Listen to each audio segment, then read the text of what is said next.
Order. Good afternoon and welcome to this afternoon's meeting of the Women and Equalities Select Committee and a further evidence session into the rights of older people. Can I thank our witnesses this afternoon? We have Malcolm Phillips, the Regulatory Policy Manager of the Committee of Advertising Practice, Alice Gould, Head of Complaints at the Independent Press Standards Organisation, and Kate Biggs, Director of Public Policy at Ofcom.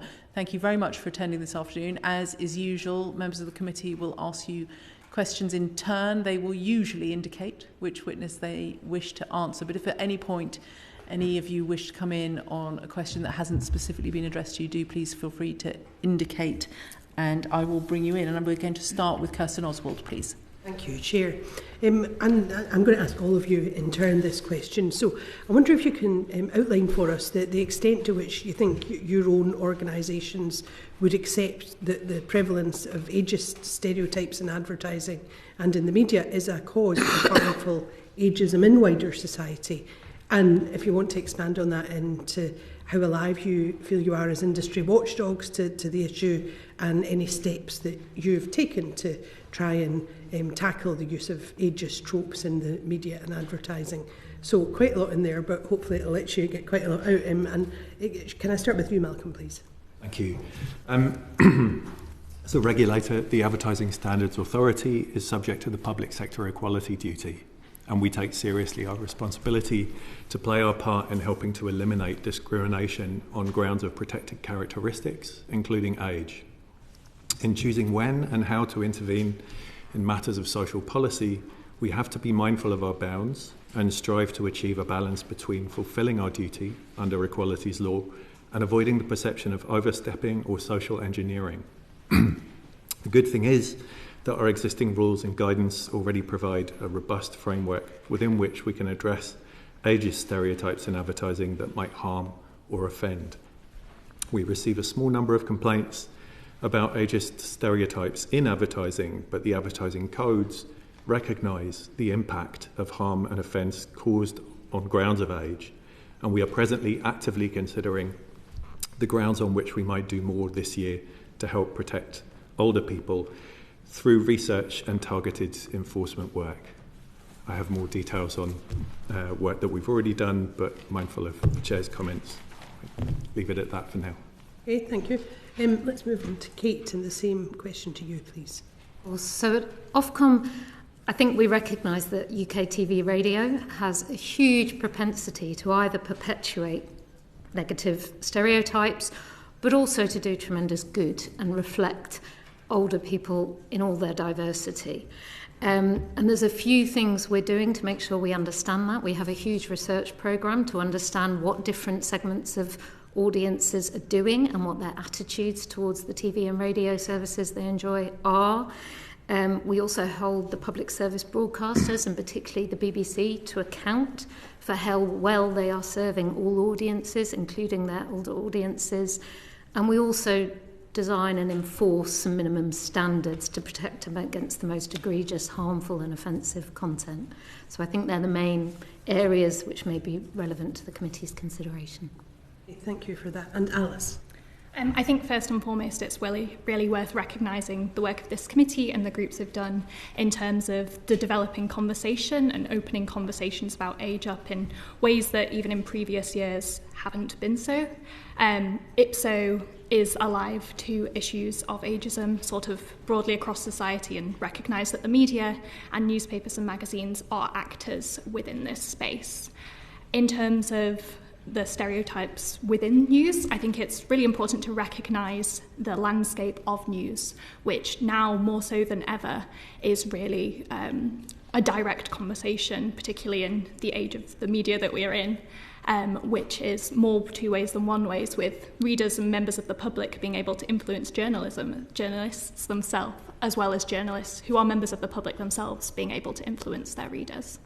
We've also met with groups such as the Centre for Ageing Better, and as a result of that productive meeting, have started monitoring complaints that we receive about age.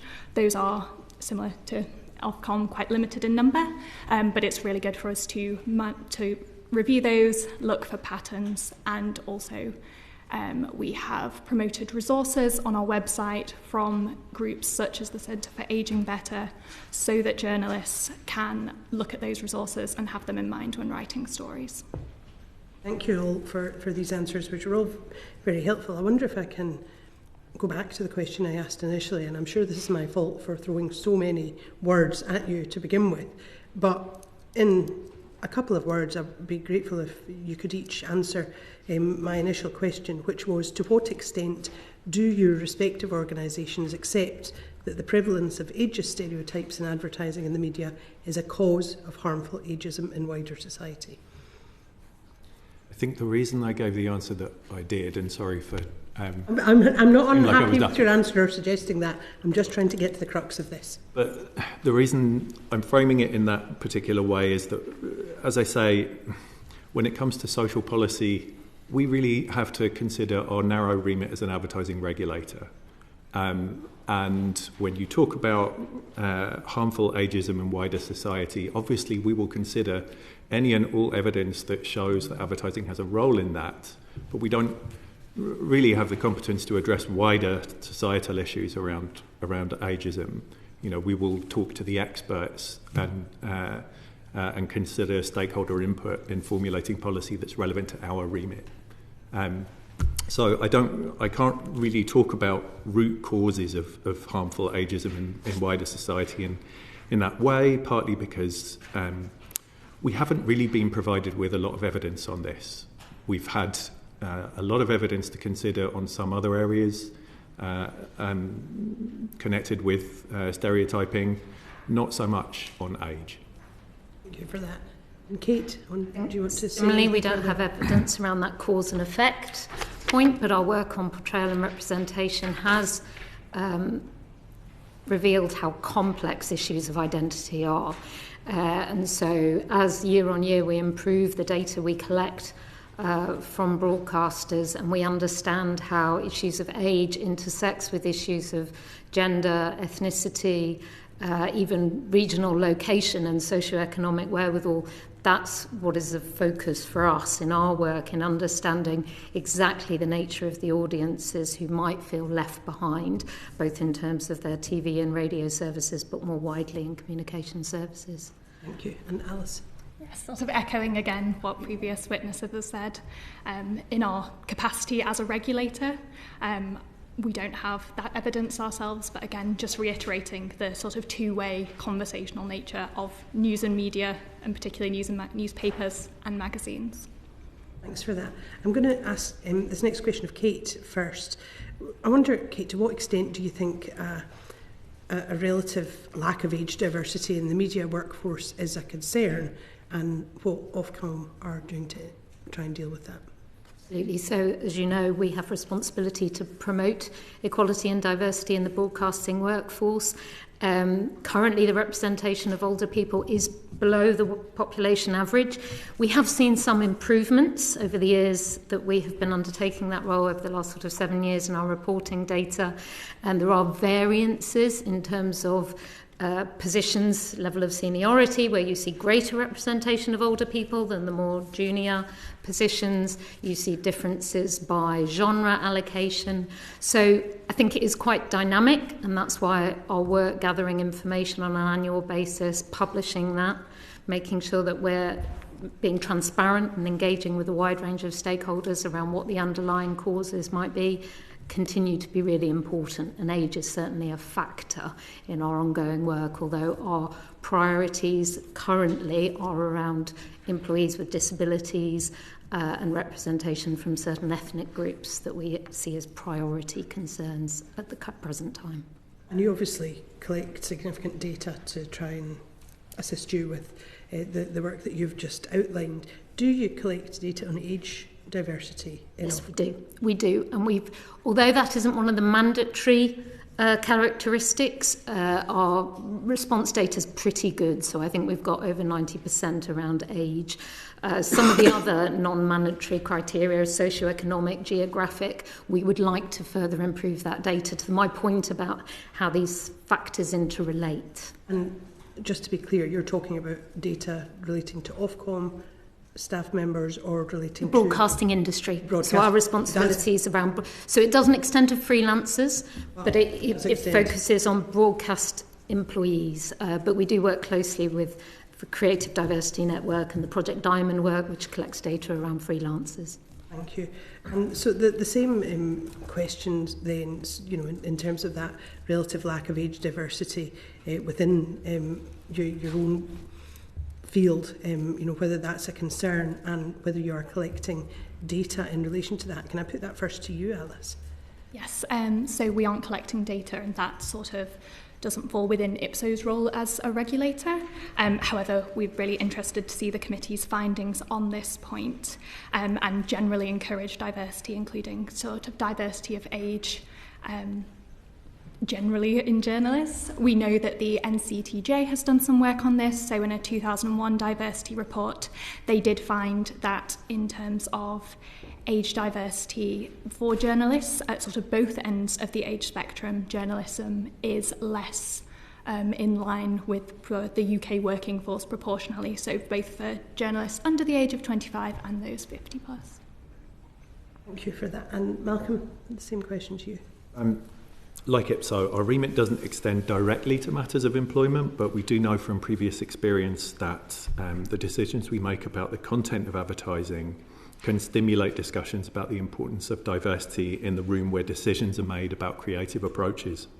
So the system can have significant impact indirectly, but we don't hold data of the kind that you're asking for. Thank you for that. And final question from me to you, Kate. We are aware of Ofcom's annual EDI in TV and radio report, but there doesn't seem to be very much analysis of age diversity. And I'm wondering why there isn't a greater focus on age, and whether that's something that Ofcom would consider being more focused on in terms of future EDI reports. Certainly very happy to look at that. I think the data... we've been collecting data for about 7 years now around the broadcasting industry, around a range of factors, as you suggest. Age hasn't been a prevalent concern based on the evidence we've collected, partly because some of the more senior positions, older employees are relatively well represented. Now, that's not to say improvements couldn't be made, so very happy to look at that. As I said, our priority concerns, certainly at the current time, have been around disabled employees and those from certain ethnicities, including South Asian. Thank you. Thank you, Chair. Thank you. Kate, staying with that, so priority concerns, and we've heard that age isn't one, largely because senior roles tend to be occupied by older people. Do you ever look at the intersectional factors there, and whether those senior roles are occupied by old men or older women? And exactly, this is exactly it. So our concern is to look about how some of these factors are interrelated. And so this year we've started to bring together data sets around regionality as well as age. So as you say, if what we're seeing is a pattern of senior positions being occupied by a more homogenous group, then that is of concern. What we've seen to date is actually improvements across a range of factors, particularly at entry level. Our focus has been around some of the retention and progression stats for those less represented groups. And I'm thinking particularly of a phenomenal campaigner, Nikki Clark, and her Acting Your Age campaign, who would always make the point that in our television and media, older men are seen perhaps as silver foxes, whereas older women, by which I mean those of us who are over 40, are seen as past it. Do you ever look at any specific work in those on that issue? We have particular duties around the BBC, around their portrayal and representation, and we raised concerns in 2018, particularly around the underrepresentation of older women on the screen. We have seen some improvements since then, and the BBC have had a number of initiatives under their diversity and inclusion strategy to improve their on-the-screen representation and portrayal. They're now at the end of some of those initiatives, and so we will be looking closely at their next strategy. Given you any measurables on that, how successful those initiatives have been? That's been one of our challenges to them, is that exactly how they're measuring success, because portrayal and representation, as you know, is quite complex, You may not identify just as a woman, an older woman. You may have a number of other factors that are really important to you in how authentically and how well you feel you're represented. So I think our data, both in terms of our BBC reporting and our more general kind of attitudinal research around TV and radio in general, is really important, hopefully, in informing the debate about where broadcasters could do better. Thank you. And Alice, turning to Ipso, and I think you made the point that you get a very small number of complaints about how older people are represented in the media. Can I just ask, and this might be a question that both Malcolm and Kate want to dwell on, when you're considering older people, do you put a cut-off age on that, and if so, what is it? I think we have recently started monitoring this, so very recently, such of November. I'm not sure exactly what a sort of cut-off age we have. I think it's really considered on a more holistic point. It is done by actually a different team to mine, so it is something that I can check and come back to you if that would be helpful for the committee. But generally, from the sort of ones that I've looked at, it tends to be a more sort of holistic point where age is just a factor generally. And I think I'm right in saying it's more about age than older people. Okay. But I can, as I said, I can check and come back to that. Kate, can you give us Ofcom's thoughts on what constitutes an older person? Right, don't smile, Malcolm. I'm coming to you next. In terms of our research, we tend to break up categories as over 75, I believe, and then sort of 65 to 75, 50 to 65. So we tend to break up in sort of 10 to 15-year intervals. But that is a very rough approximation, like I say, particularly given other factors that are relevant. Okay, thank you. Malcolm? We don't have a definition for older people or old people. We've spent quite a lot of time thinking about definitions at the other end of the scale because of a lot of work around online protections for children of various different ages. But no, and I would say that in advertising, when you come to stereotyping, stereotypes tend to be rather pronounced. And so I think you would be looking at, if you look at ageist stereotypes, I don't think the kind of subtleties that I think you were talking about would come into play that much. I think we have relatively little to go on here, but I would say that we'd be looking at people who are significantly older or significantly younger. I do have a case study I can tell you about. Go on.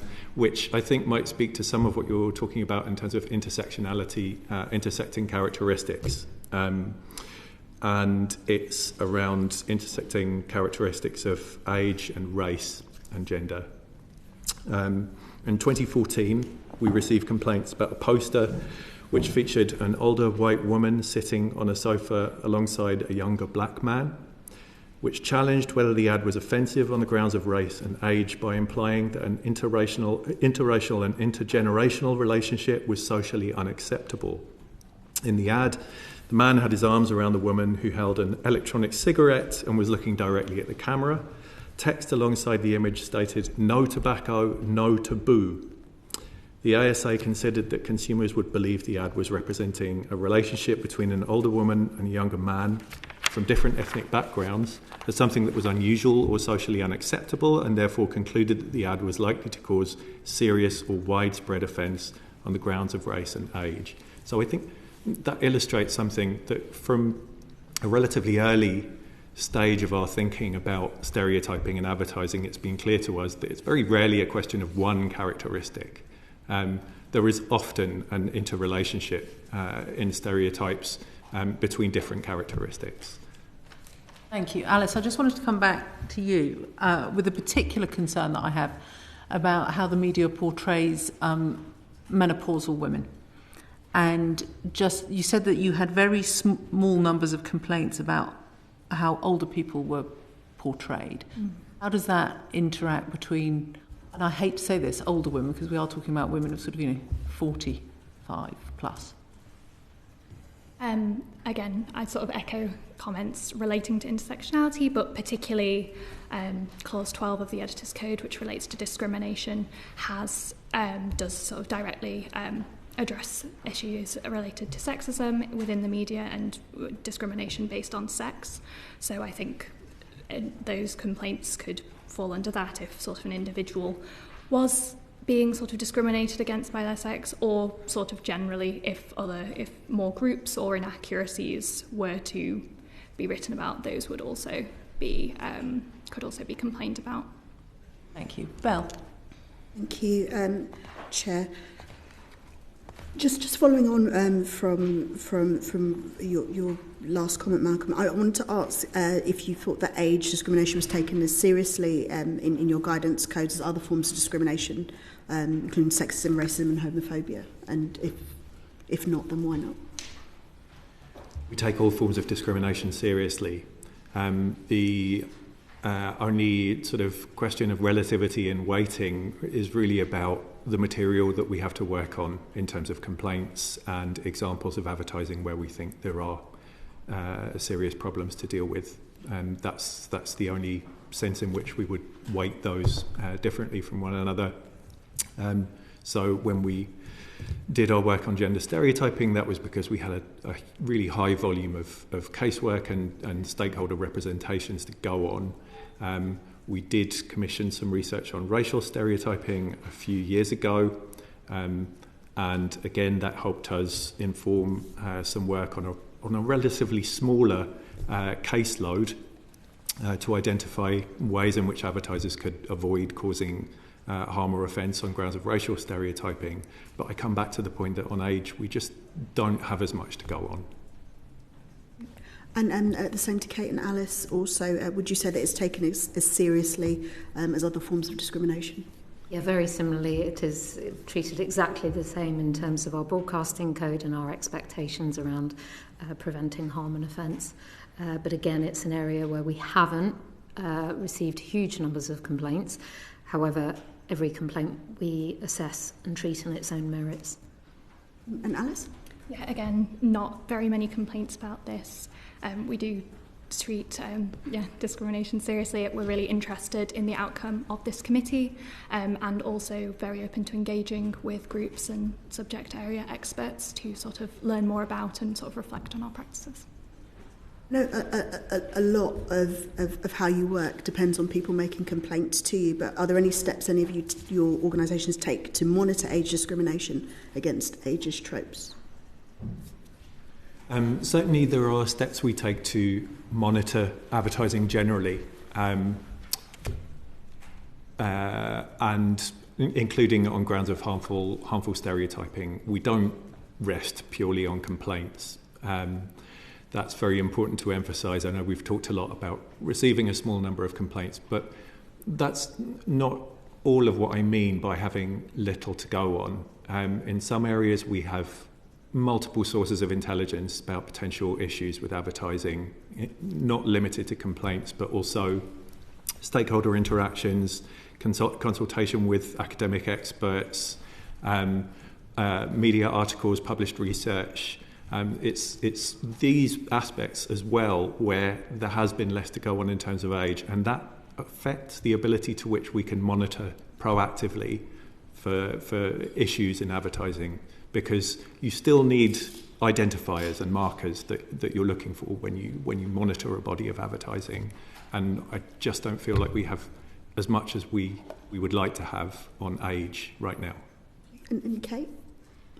So I think our primary interest in this space is around public service broadcasting rather than the sort of wider market where there is rightfully a limit in our role given the importance of freedom of expression.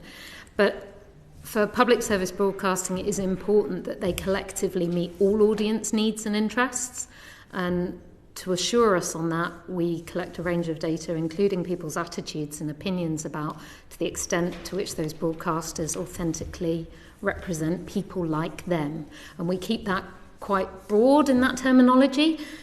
exactly for those reasons that identity is complex. So you may not identify as an older person, but you do think it's important to see people like you, however you are characterise that. So we've been tracking that data every year in terms of the public service broadcasters data, and specifically around the BBC, we do deeper dives in the extent to which they're meeting their public purposes around representing audiences. We publish that every November and do then pick up on the back of that any issues that we think require further research and consideration and further discussion with the BBC. Ageism in older people hasn't to date been raised.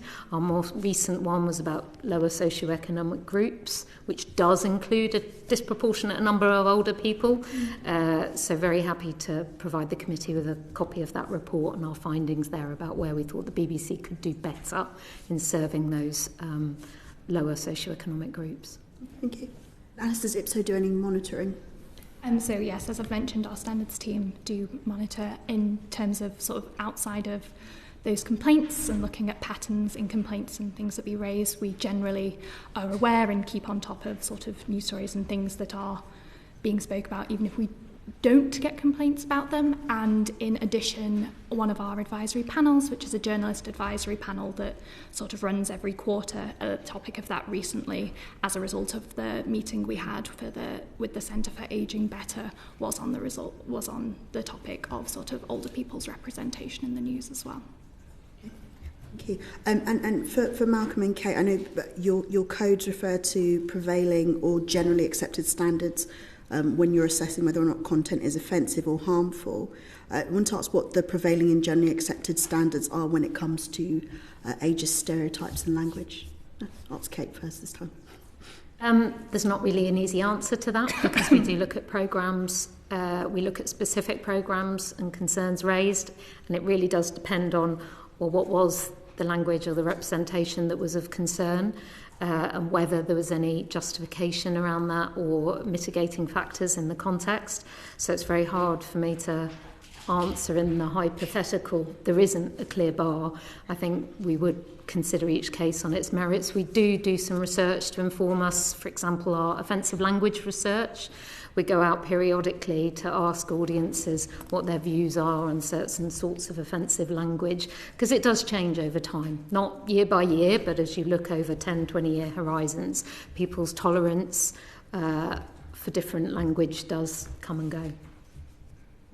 Malcolm? And I've got some examples for you both afterwards as well. Okay.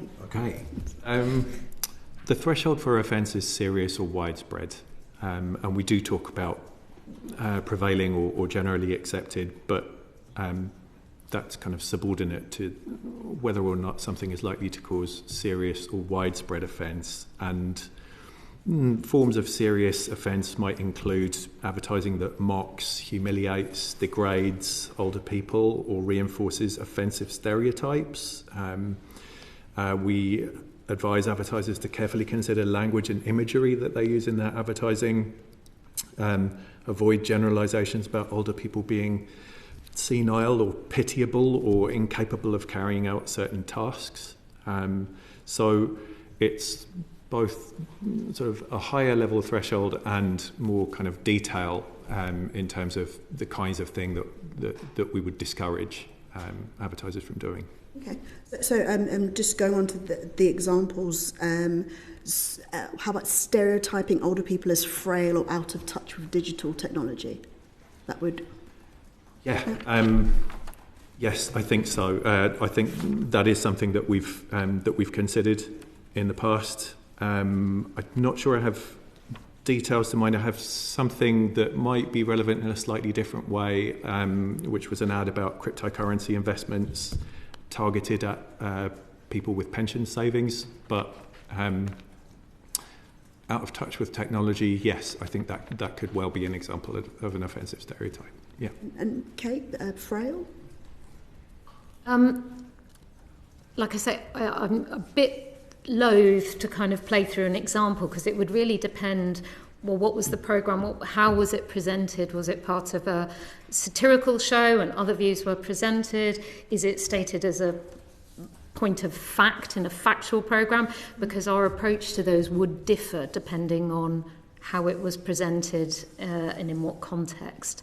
So it's hard for me to say, you know, we don't ban particular words, but we say if certain words are being used, caution needs to be taken by the broadcasters to ensure that, you know, appropriate protections are in place. Yeah, so those examples were probably more, as you said, about perhaps context and portrayal.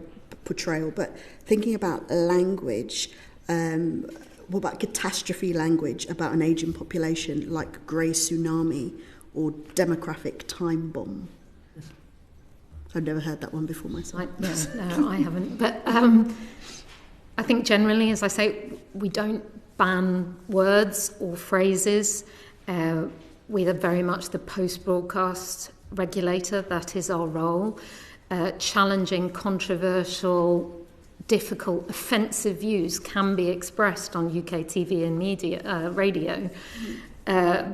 But sufficient editorial protections need to be in place around how they are contextualised. That's how our broadcasting code works. So if contributors, presenters use that sort of language, which is problematic, it is the responsibility of the broadcaster to ensure that how that is then managed and presented in a way which doesn't breach our code, because we then have obviously a range of tools, regulatory tools, which we can use in response if they were to break the code. Okay. And the same to you, Malcolm. And again, thinking about language and perhaps how with other forms of discrimination, there are some types of language, I suppose, in whatever context would be considered offensive. I suppose we're just trying to see, when it comes to ageism, is there a bar at which we know that it's being used offensively, such as old codger or dinosaur? Yeah, it's difficult to see how those words could be used in a context where they avoided serious offence. I do think it's worth having an element of circumspection about context, not least of all because a lot of the time when we are looking at stuff to do with stereotyping, we have to think about ads that invoke stereotypes in order to challenge them, which can be a valid approach depending on what kind of advertising you're talking about. If you're a charity campaigning against negative perceptions, then you might well want to give examples of those negative perceptions in order to challenge them. So this is the kind of caution that I guess we're both expressing here just comes with the territory of media regulation, really, of regulating communication. Yeah, thank you very much. And Alice, I want to ask why the Editor's Code of Practice omits age from Clause 12 on discrimination. The Editor's Code book says that the inclusion of age in Clause 12 would preclude fair comment on politicians, athletes, actors, and others who might be argued to be past their time. Would that not be an ageist sentiment in itself? And is it ever acceptable to characterise someone as past their prime solely on the basis of their age? So firstly, I think it's important to note that IPSO does not write the Editor's Code itself or the Editor's Code book either. That is done by a separate body called the Editor's Code Committee. IPSO does have a small sort of say in that. It's a 15-person committee with an IPSO is 2 of those seats. However, I think one of the strongest things about the Editor's Code is that anybody can make a submission to it. It has been changed based on these submissions, and that could be a campaign group, an organisation, or just any member of the public. So certainly for phrases like that, I would very much suggest people who may take offence to that or who do want to change the code to come forward and make such a submission. In terms of age itself, there are a multitude of factors as to why age may be relevant within a story. There are sort of contextual reasons, whether it's directly relevant or necessary. Something that springs to my mind a lot is identification. For example, with a court report, if a person's name and the general area they live in is used alone, age can be another factor that can stop misidentification with someone else who shares that same location and name. Looking at some of the evidence that has been provided to this committee as well, I've noticed there's quite a lot of concerns about, particularly in or some of the concerns that are raised relate to sort of inaccurate stereotypes, which you've spoken about, particularly to do with wealth distribution and distribution of resources.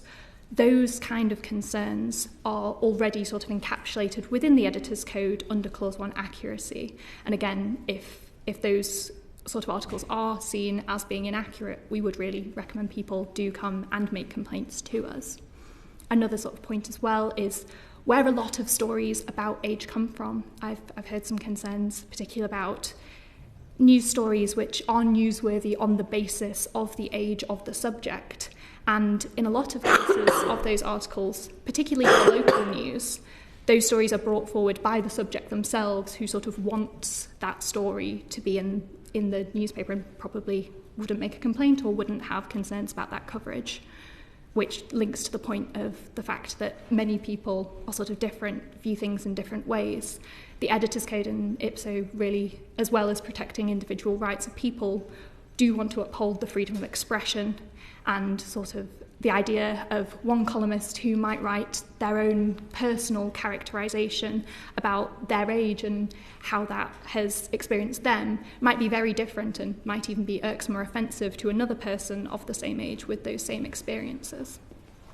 But I suppose why I gave that particular example of the Editor's Code book saying that the inclusion of age would preclude fair comment on politicians is that wouldn't it always be politicians, athletes, actors, thinking about ourselves here, wouldn't it always be, I suppose, discriminatory to classify someone as past their prime?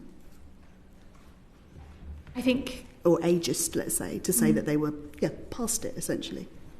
I think there's a lot to sort of be learned from, and again, just looking at this conversation, how it's changed over even just the past few years, I think it's very much worth looking at, having sort of these submissions, these questions, and reflecting on the work that we do as well. Okay. And given that it's omitted from Clause 12, how does IPSO's framework actually work to protect older people within the particular framework? I know that you've also said that the fact that it's not omitted doesn't mean that we have free rein to bash older people. So as I've mentioned, it is something that we do get a limited number of complaints about. And again, particularly looking at sort of a lot of those stories, there are sort of other elements of the Editor's Code that can look at issues such as any sort of accuracy issues about sort of people personally, or promoting inaccurate stereotypes about other people as well. Do you give us some examples of how the framework might protect? So we had a complaint recently which essentially was a report of a court case in which a woman was described as a greedy grandmother in sort of the headline. Her take on that was that that was only reported because she was an older person. In fact, she wasn't a grandmother at all, and we upheld that complaint as being a breach of the code. But was that on the basis of her being an older person?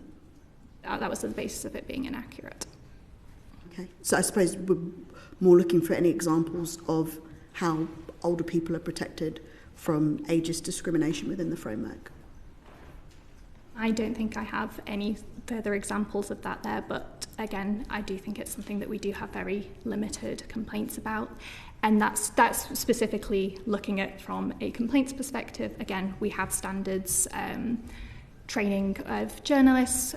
We also promote the guidance of various charities and groups for age discrimination on our website that journalists can look at when writing stories about older people as well. Thank you very much. Hey, Alice, does that become more challenging when you're dealing with citizen journalists? Or they fall outside your remit, so you're not interested? So we look at the editors and publications. We don't look at individual journalists. So if you've taken on a freelance journalist or a citizen journalist and published that, that automatically just falls under whichever newspaper published it. Thank you. Malcolm, and I'm going to struggle to phrase this, I think intelligently is the word I'm going to go with. So when it comes to direct mail marketing, and particularly online advertising that is often driven by algorithms. So part of the direct mail, my particular beef, I turned 50 and was bombarded with direct mail advertising for stair lifts, walk-in baths and luxury retirement accommodation. In addition, you go onto your Facebook page once you've turned 50 and you will get adverts driven to you that are perhaps completely irrelevant to you, but because you've passed a certain birthday, it's all headed in your direction. What point does the advertising industry look at adverts like that and regard them as absolutely stereotypical, driven by nothing other than age? In general, we deal with the content and targeting of advertising, and when we deal with targeting, we're looking at the permissible use of data to target advertising. We don't seek to tell advertisers at whom they should be addressing their ads, or to whom they should be seeking to sell their products, unless they are seeking to sell age-restricted products to people, to younger people. That's really the limit of how we deal with that. I think behavioural advertising can cause people all kinds of counterintuitive experiences, but I would say that some of the time you might not be targeted with that advertising because they think you're necessarily in need of it, but at a certain age, many of us will have older parents that we might be caring for. There might be different reasons why that kind of advertising gets targeted, is what I'm saying. But yeah, we have specific rules in place on targeting, but it's really, to date, much more of the concern has been about the protection of younger consumers. We do think that it's evident in the content of some advertising that people are being addressed as a specific audience, that they're being targeted with ads for funeral plans or life insurance, things of this nature. And we have warned advertisers that they shouldn't mislead people by suggesting that their products offer something unique to a certain demographic. I do have a case study about an ad for a special pensioner's hearing aid. That was the words of the advertising. An ad for a hearing aid that said, a special hearing aid offer has been introduced for pensioners. The hearing aid is low cost, simple to operate, and brings improved hearing to thousands. Don't wait another minute. Get in touch today. Not only are our pensioners' hearing aids economical and discreet, but they could allow you to hear clearly again, so don't delay. The results might be life-changing. And the ASA investigated low-cost, economical and special pensioners' hearing aid after one complaint, with the complainant stating they understood the hearing aid was a standard low-tech model on sale for £1,398. We considered that consumers seeing the ad were likely to have some knowledge of the general price range of hearing aids, concluded that pensioners would be unlikely to think of that sum as inexpensive, and the ad implied that the hearing aid was uniquely suited to pensioners when it didn't really have any features specific to them. And so we upheld on both points. Thank you. Kim? Quick. I'm conscious we might have votes fairly shortly. Thanks, Chair, and good afternoon, panel. I've got a couple of questions on stereotypical imagery and marketing. And we've heard today that the stereotypical image of an older person is usually a frail, grey-haired old granny with a walking stick.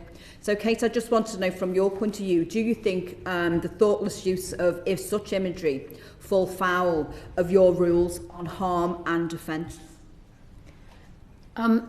Again, I'm really sorry. It's very hard for me to speak in the hypothetical because it really would depend how such imagery and representation is presented. I'd just like to reassure you that any complaint we do receive, every single complaint is assessed on its merits. Anybody else on the panel able to answer that question based on your organisations, or is it too hypothetical? I do think a lot of it comes down to context, and I come back to my earlier point that sometimes stereotypes are invoked in order to challenge them. It really is important to understand the individual context of a communication before you can really take an opinion on it. I do.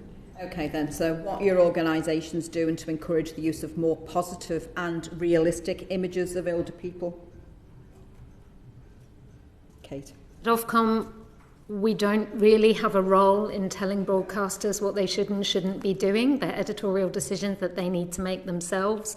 We do have a particular role with the BBC and public service broadcasters to make sure that they're fully serving and representing authentically all audiences, whether they older audiences, younger audiences, poorer or richer. They have a job to do for all audiences, and we continue to monitor and hold them to account because it is very dynamic how these issues can arise at any point. Okay, then Malcolm.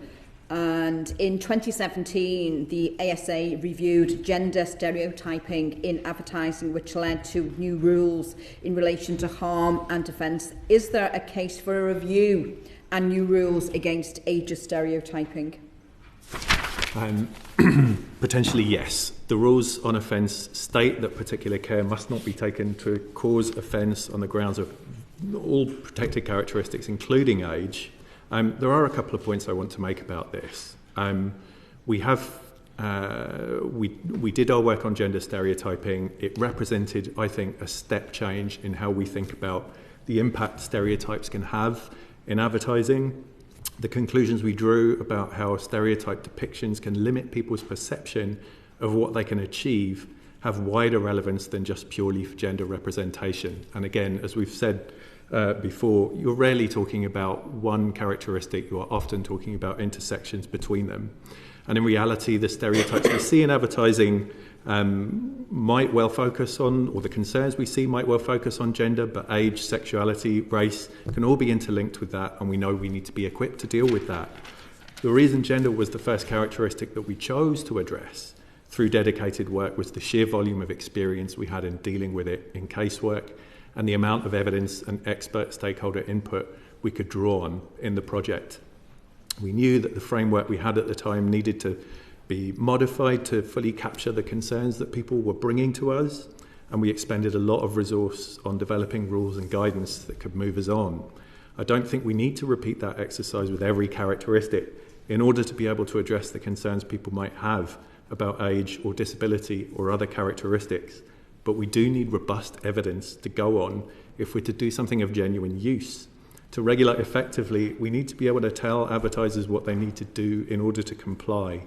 And ideally, that involves more case studies, more detail on how adverse perceptions are generated in order to provide that detailed guidance that can give advertisers the certainty of how the ASA is going to look at their advertising. Okay, so Karen Jones, CEO of the National Caucus and Centre on Black Ageing, has said, very few companies market to older black community. You might see an ad featuring an older black woman going to a pharmacy or acting as a caregiver. But you don't see images of older black women buying luxury goods or exercising. Do you think there is a broader problem with the issue of diversity and representation among the portrayal of older people in advertisements in the media? One of the things that we did in the gender stereotyping work was look at omission, which is a bit easier when you're dealing with stereotypes that invoke a binary, where somebody is either present or not. I think when you're talking about this kind of thing, we can't mandate diversity of body types or people sharing a characteristic in advertising. There's an infinite amount of advertising. There's an uncountable amount of it. It's very difficult, even in practical terms, to mandate the representation of different people in ads by advertiser. But I would say that our experience from the gender stereotyping work is that we are able, through the rulings that we make and through taking a stance on actively harmful stereotyping in the content of ads, we can promote wider discussion within industry about culture change and about the ways in which people are typically portrayed. So we can have a kind of soft power impact beyond what we're able to do through rules-based intervention. I think you mentioned at the beginning of the session that you said that your organisation had a very narrow remit as a regulator. And you've just spoken about commissioning specific pieces of work. And I just wondered whether you'd given any thought to commissioning some work around ageing and older people. Yes, it's under active consideration this year, I can say that. Okay, they're all my questions. Lisa. Thank you so much, Chair. My questions are focused on complaints data and monitoring. What can you tell me about the number and proportion of complaints your organisations deal with that are about ageing? If we start with Malcolm. Sure. In 2023, we resolved 27 cases that referenced the words ageist or ageism. For comparison, we resolved 348 cases about race or ethnicity and 93 around gender, and that's in the context of a total of 25,041 cases in total. Of the 27 cases concerning ageism, 23 didn't meet the threshold to investigate further, 3 were out of remit, and 1 was investigated, but in the end on grounds other than ageism. It was the nationwide Dominic West ad. A couple of complainants thought that it was ageist. We wound up upholding on the grounds that we felt that Nationwide had misled about their commitment to keep branches open. So it was a different grounds. Our annual reports do include statistics on complaints data with a breakdown of whether complaints relate to misleadingness, harm or offence, and in what media the ads were seen. But you can tell from the numbers that I've given that at present this is a pretty small percentage of the total. And people are struggling for it to reach the threshold, is that right?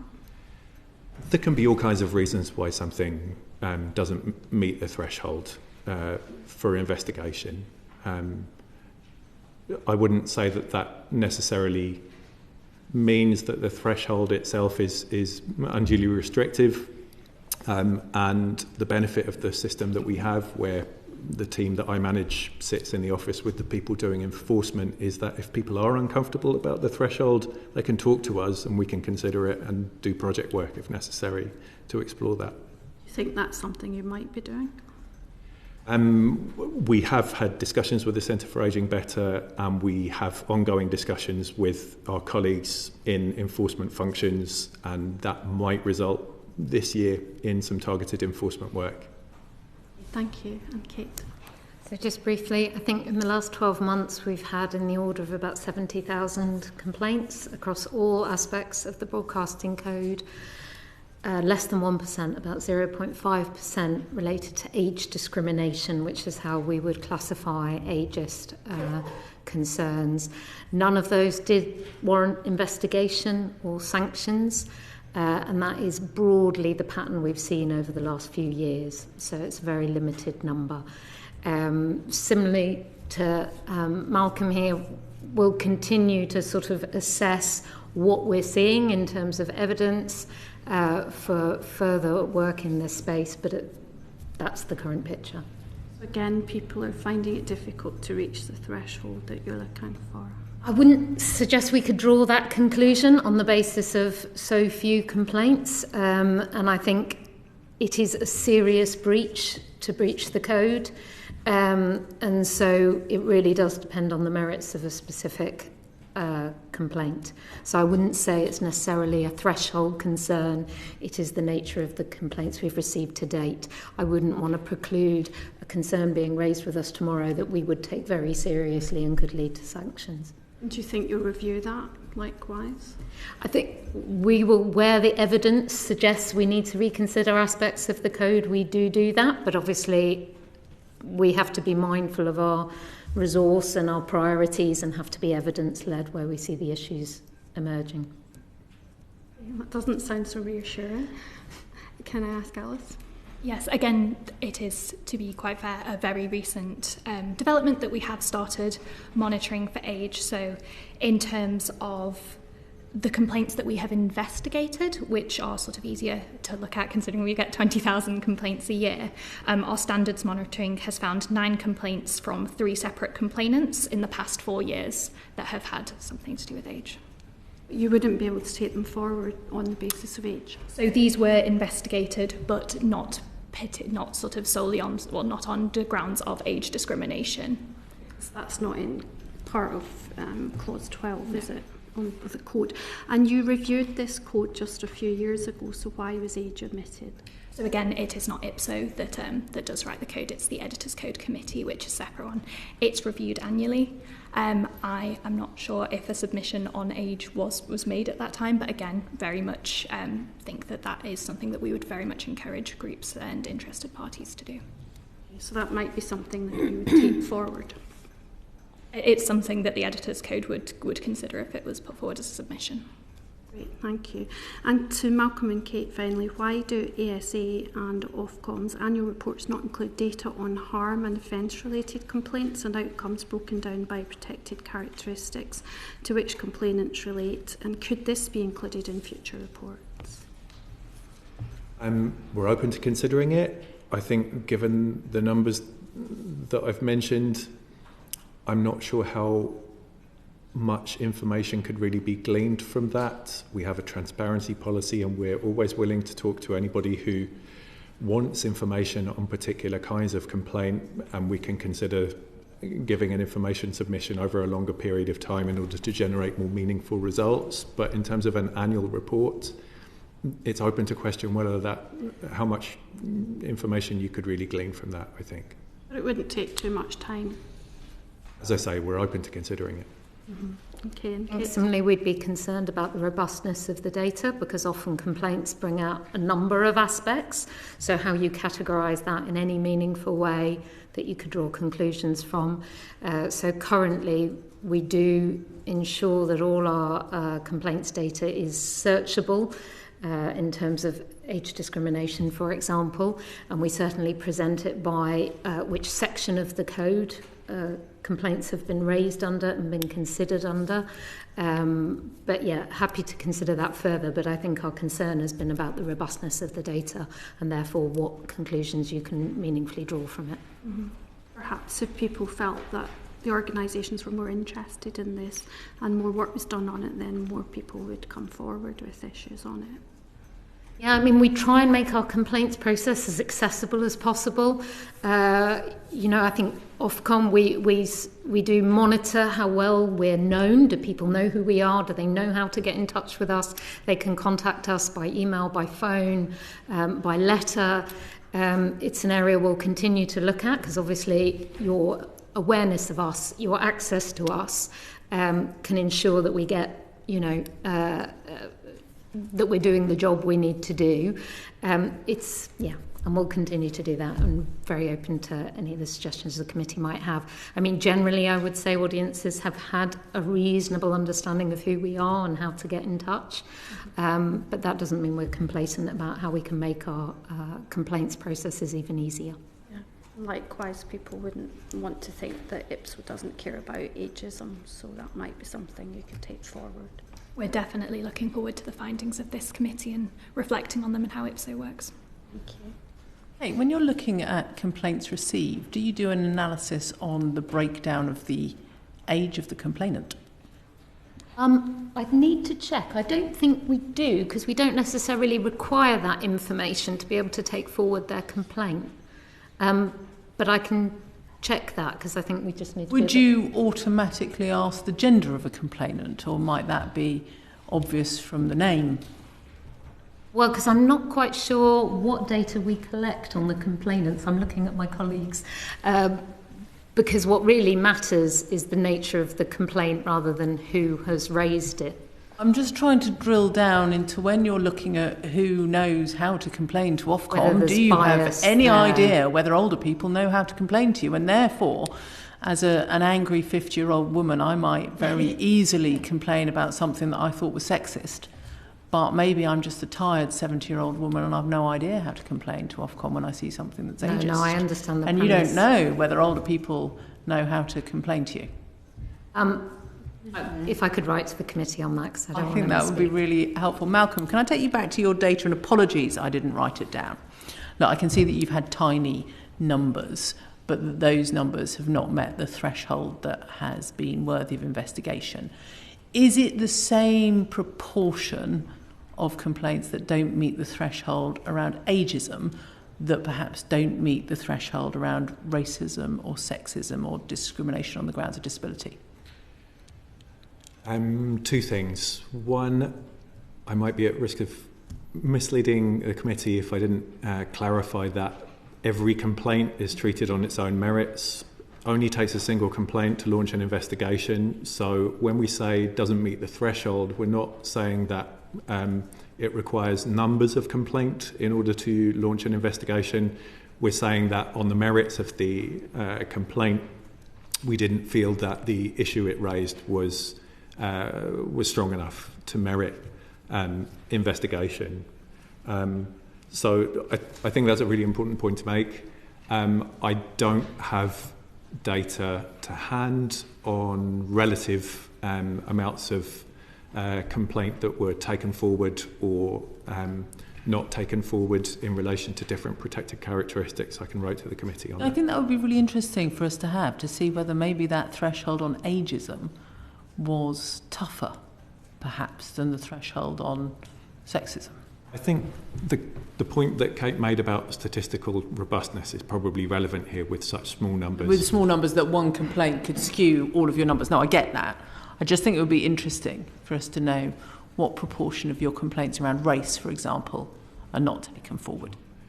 The only other thing I wanted to mention was we do customer satisfaction surveys. I don't have the latest. We can provide the latest to you following the session. But on that point about the empowerment of different complainants of different ages, I think it's worth saying that my knowledge of past consumer satisfaction surveys by the ASA tended to suggest that complainants were, among other things, more likely to be older, and that if anything, we were concerned that younger consumers might not be as empowered to make complaints about advertising, or might be relatively less aware of the ASA than older consumers. How do I find out how to make a complaint to the ASA? We run awareness campaigns every year, and again, I can write to you with details of our latest awareness campaign and the success that's had in raising public awareness of the ASA, and that information. Where is that? Is that posters in the tube? Is it in broadcast media? We get donated space across a whole range of different media, including everything from, posters on the tube to community radio in particular areas. It's a really wide and diverse range of donated space that we can get. Okay, thank you. Caroline. Thank you. Now here's a depressing thing. The Centre for Ageing Better has found that people working in the media and advertising have an appetite for change in relation to the stereotyping of older people, but little confidence that real progress is likely. I'll tell you why. Because, for example, one stakeholder said, if newspapers are looking to convey an impression very quickly, it's a nice, easy, slightly lazy thing to do. Say, for example, if you're writing about a cold snap coming, then a lonely old person wrapped in a blanket might be the sort of image that comes to mind. That's why they think it's unlikely that progress is really going to happen. What do you think it would take to really bring about the change that it seems everybody genuinely wants to see when it comes to the portrayal and representation of older people? Kate, can I start with you? I think we have seen some progress in people's attitudes to how authentically they feel they've been portrayed and represented, certainly across the public service broadcasters. It is helpful that the UK has a highly competitive media environment, and quite frankly, if you're poorly serving your older audiences, they have choices. They can switch over to a competitor who might be doing a much better job presenting older people more authentically. So I think those things are key. But as I mentioned, Ofcom has a somewhat limited role in terms of positively requiring the wider media to make those editorial choices. But I do think the public service broadcasters have an important role in making sure that all audiences are served and becoming a bit of a sort of gold standard. And there is more they can do, and I am hopeful given the progress they have made over the last few years. Malcolm, do you share the pessimism and the pessimism of the Centre for Ageing Better and the optimism of Kate? I'm optimistic. I don't think there's any reason why, if that concern is prevalent within the advertising industry, that something can't be done. We are an industry system. We are the committees to which I report on changes to the rules are made up of representative bodies from different parts of the advertising industry. We're perfectly plugged into industry discussions if we need to be around culture change. I think it's absolutely fair to say that stereotypes are often used as a quick and easy way of targeting particular demographic groups, but that doesn't mean you can't make better choices about how to do it. And I think there's in the UK we have a thriving advertising industry that I think should be completely capable of rising to that challenge. Mm-hmm. Alice, anything to add?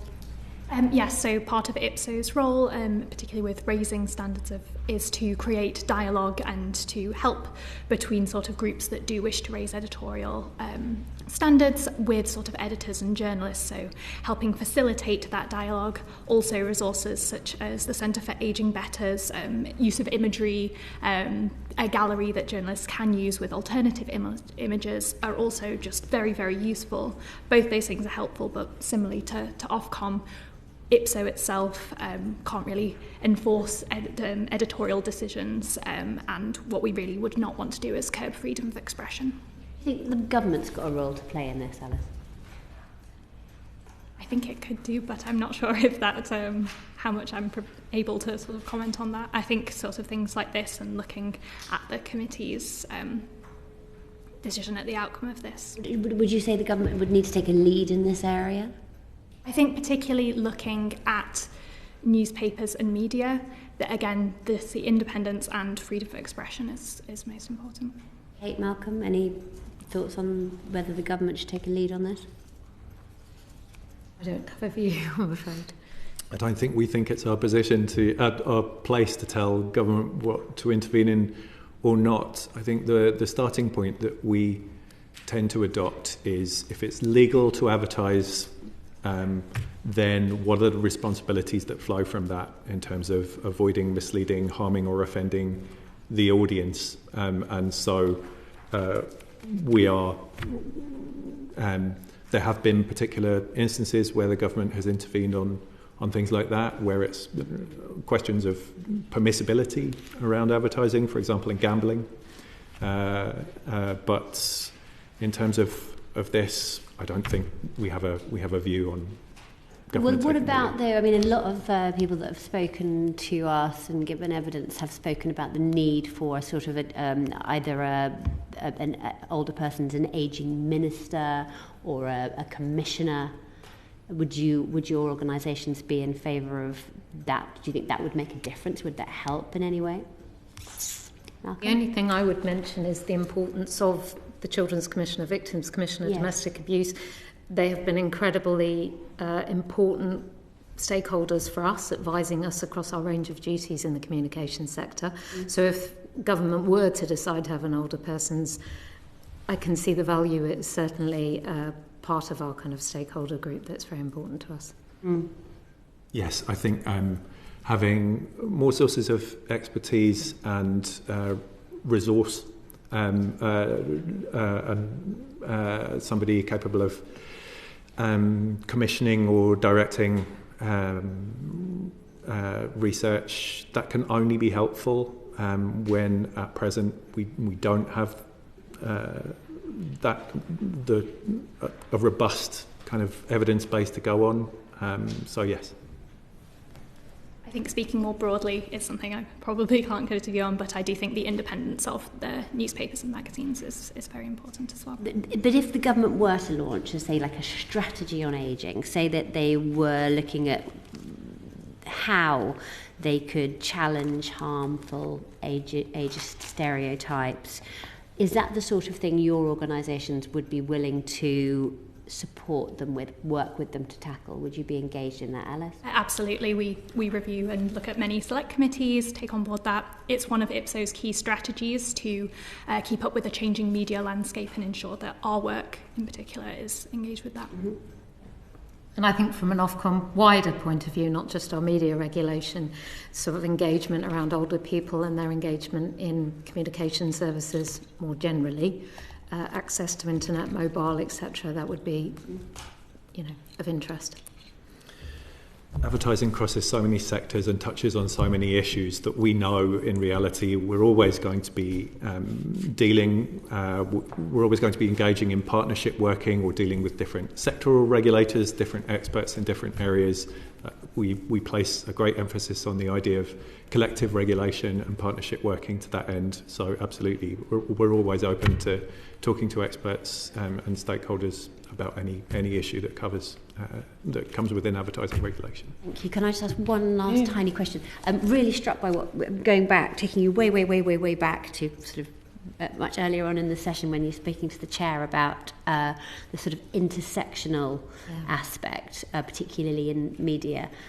Kate, I was just racking my brains while I've been sitting here listening to you all, trying to think. When we watch the TV, quite often you will see a TV presenter that's a silver fox alongside a young female, like a male silver fox, elder statesman, alongside a young female presenter.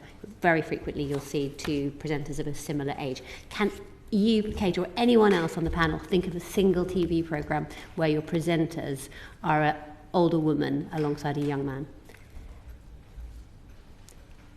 Probably think of an example the minute I walk out the room. I can't immediately think of one, but I would also suggest it depends what genre we're talking around. Any genre. I've been sitting here racking my brains for the last hour. I have one. Anyway, sorry. Oh, the One Show, says my colleague.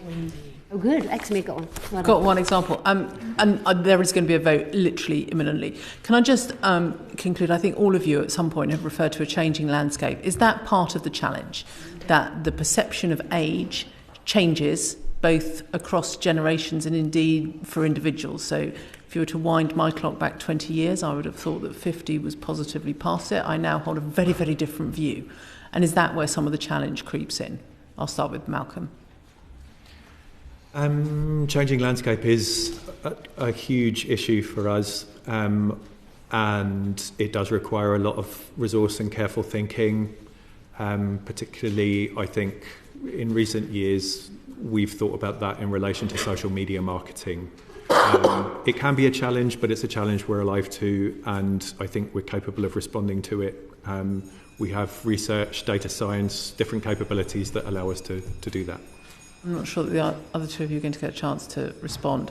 Can I thank you for your evidence this afternoon? There are issues that I think some of you have offered to follow up in writing. That would be hugely appreciated, but we've got a division and I think it's a good moment to close. Order, order.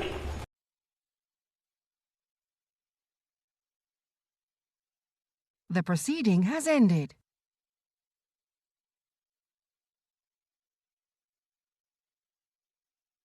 The proceeding has ended.